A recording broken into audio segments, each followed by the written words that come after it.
पति के साथ रहेंगी या इनके साथ रहेंगे? शादी की है ऐसे ही चले गए थे। अभी 2 महिला लेके आए थे, 2 बार मामला निपटा पंचायत में।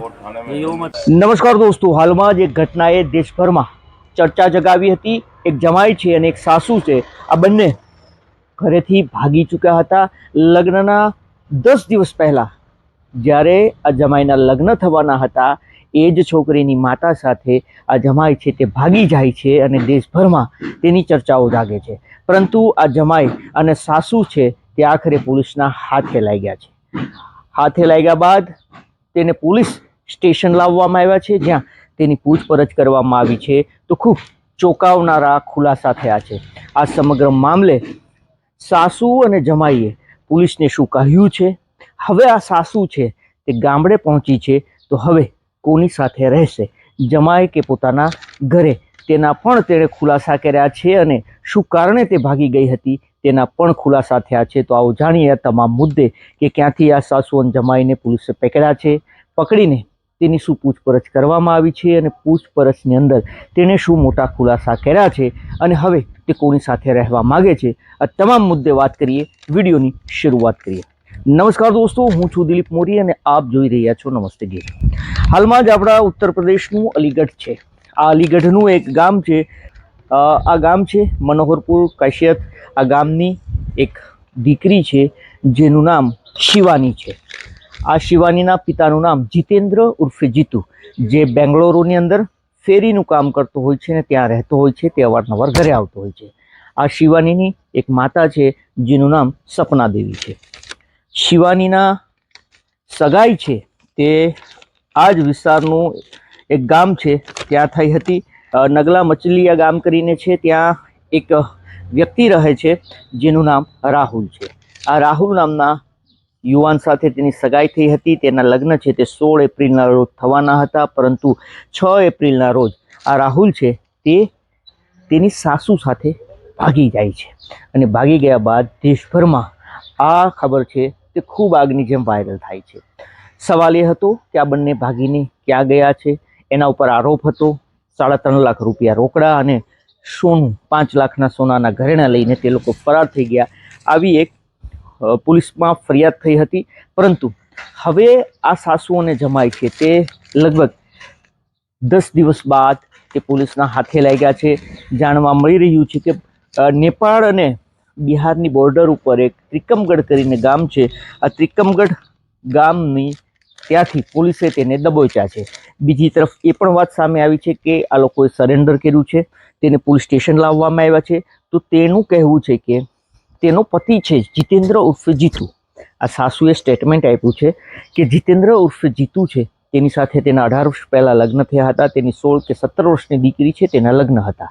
જીતેન્દ્ર તેના ઉપર શંકા કરતો, દારૂ પીને તેની સાથે મારપીટ કરતો અને તે ઘરમાં ઘર ખર્ચ માટે પણ રૂપિયા નહોતો આપતો અને તેને ટોર્ચરિંગ કરતો હતો, આવો તેનો આરોપ છે। સાસુએ આ વાત જમાઈને કરી હતી। જમાઈ 1 મહિના પહેલાં બીમાર પડે છે અને સાસુ તેને બોલાવવા માટે જાય છે। જમાઈ તેને ત્યાં રોકી દે છે અને આ બંને વચ્ચે પ્રેમ સંબંધ બંધાય છે। 5 દિવસ આ સાસુ ત્યાં રોકાય છે અને ત્યારબાદ ધીમે ધીમે સમય આગળ વધે છે। લગ્નની કંકોત્રી છાપાઈ જાય છે, કુટુંબભરોમાં આ લગ્નની કંકોત્રી વહેંચાઈ જાય છે।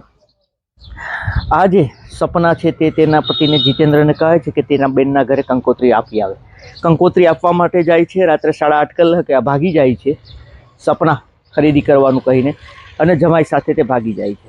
પરંતુ હવે એ સપના આવી છે એનો જમાઈ સાથે અને તેમનું કહેવું છે કે તે અહીંયાથી બિહાર ભાગ્યા હતા, બિહારથી અલગ અલગ ગામને ત્રિકમગઢ પહોંચ્યા હતા અને ત્રિકમગઢ તેને ફોન એટલા દિવસ બાદ તેણે ઓન કર્યા બંને, તો ફોનમાં સતત તેના જ મેસેજો સામે આવતા હતા।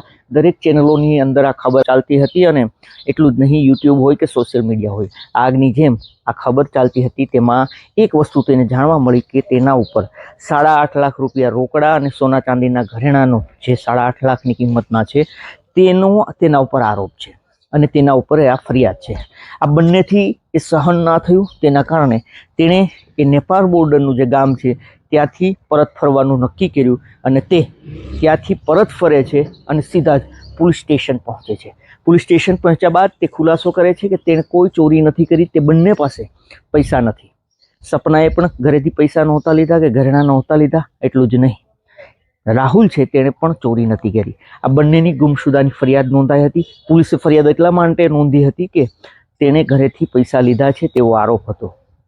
નહીતર 18 વર્ષથી ઉપરના લોકો હોય છે તો તેના વિરુદ્ધ પોલીસ કશું કરી નથી શકતી, કારણ કે બંને પોતાની મરજીથી ભાગ્યા હોય તો. પરંતુ આ કેસની અંદર ચોરીનો આરોપ હતો અને તેના કારણે જ પોલીસે ફરિયાદ નોંધી છે. અને એ આ બંનેથી સહન ન થયું કે તેને ભારતભરના લોકો છે તે ચોર કહી રહ્યા છે કે સાસુ અને જમાઈ છે તે ચોરી કરીને એક સાથે ભાગ્યા છે. અને આ આરોપને લઈને તે લોકો પાછા આવ્યા છે કે અમે ચોરી નથી કરી, અમે એક પણ રૂપિયો તેનો નથી લીધો. આ સાસુએ કહ્યું છે કે ગળામાં મંગળસૂત્ર છે ને પગમાં પાયલ છે, આ 2 વસ્તુ સિવાય તે કશું નથી લઈ ગયું. હવે તેણે પોલીસને એ પણ સ્ટેટમેન્ટ આપ્યું છે કે તેનો પતિ છે તે શરાબ પીવે છે, તેને મારતો હતો, તેને ટોર્ચરિંગ કરતો હતો અને તેના કારણે તે કંટાળી ચૂકી હતી અને જમાઈ સાથે તેને પ્રેમ થઈ જાય છે. જમાઈ તેના દુઃખ દર્દ સાંભળતો હતો અને તેના કારણે તેને જમાઈ સાથે પ્રેમ થયો છે અને જમાઈ ભાગી ચૂક્યો છે. આ જમાઈ રાહુલ એ જ છે કે જેને ભૂતકાળમાં પણ 2 છોકરીઓને ભગાડી હતી, તેના ઉપર આરોપ હતો. જોકે રાહુલે એ સ્વીકાર્યું છે કે એક છોકરીને લઈને તે ભાગ્યો હતો, પરંતુ તે પાછો વહી આવ્યો હતો. તેના ઉપર 2 છોકરીને ભગાડી જવાનો આરોપ હતો અને હવે ત્રીજા તેના સાસુને જ ભગાડી જવાનો આરોપ છે. આ સાસુ છે તેનું કહેવું છે કે હવે તે આવી છે પોલીસ સ્ટેશન તો હવે તે અહીંયા રહેશે ખરી, પરંતુ પોતાના પતિ સાથે નહીં, પોતાના જમાઈ સાથે રહેશે. અને હવે તે તેને પ્રેમ કરે છે, જેથી કરીને તે જમાઈ સાથે રહેશે. તો આ સાસુ અને જમાઈ છે તે ભાગી ચૂક્યા હતા, પરંતુ 10 દિવસ બાદ તે પરત પહોંચ્યા છે. અને પરત પહોંચ્યા બાદ તેણે પણ મોટા ખુલાસા કર્યા છે કે તેણે કોઈ ચોરી નથી કરી. તેણે ઉલટાનો પોતાના પતિને ટોર્ચરિંગ કરતો હોવાના તેના પતિ ઉપર આરોપ નાખ્યો છે. જોકે હવે પોલીસ આ સમગ્ર મામલે શું નિર્ણય લે છે, શું આખો કેસ, કારણ કે આ સાસુ છે તેના છૂટાછેડા હજુ સુધી નથી થયા, તો આગળ ક્યાં રહેશે, કોની સાથે રહેશે, એ બધા કાયદાની આટીઘૂટી છે, જેમાંથી કઈ રીતે તે ડિવોર્સ આપે છે કે કેમ, જમાઈ સાથે રહી છે કે કેમ, તેના પતિ સાથે રહી છે કે કેમ, એ હવે ટેકનિકલ બાબત છે. પરંતુ આ સાસુ છે તેણે સ્પષ્ટ કરી દીધું છે કે હવે તે તેના પતિ સાથે નહીં રહે, પરંતુ તેના જમાઈ સાથે રહેશે. તેની 16 થી 17 વર્ષની દીકરી શિવાની હતી, તેની સાથે તેણે આ રાહુલની સગાઈ કરી હતી. પરંતુ એ રાહુલે જે ફોન આપ્યો હતો તે ફોનની અંદર શિવાની સાથે નહીં, પરંતુ રાહુલ છે પોતાની સાસુ સાથે વાત કરતો અને તેની સાસુ છે તે પોતાના પતિની જે કારનામા છે તે તેના જમાઈ સાથે વાત કરતી, તેને દુઃખ દર્દ આપતો, પીડા આપતો અને જમાઈ તેને સાંત્વના આપતો. અને આ લાંબો સમય સુધી વાત ચાલતી હતી. આખરે એકબીજાને પ્રેમ થઈ જાય છે, ભાગી જાય છે અને ભાગીને પરત આવે છે ત્યારે હવે સાસુએ આ મોટા ખુલાસા કર્યા છે. દોસ્તો, આ ખબરને લઈને આપનું શું માનવું છે, આપનું શું કહેવું છે, અચૂકથી આપ અમને કમેન્ટ કરીને જણાવજો. અને આવી જ અવનવી ઘટનાઓ અને વિડીયો જોવા માટે આપ અમારી યુટ્યુબ ચેનલ નમસ્તે ગીરને સબસ્ક્રાઇબ કરો. અગર આપ વિડીયો ફેસબુક અથવા ઇન્સ્ટાગ્રામ પર જોતા હોય તો ફોલો કરો. ફરી મળીશું, ત્યાં સુધી રજા આપશો. ધન્યવાદ.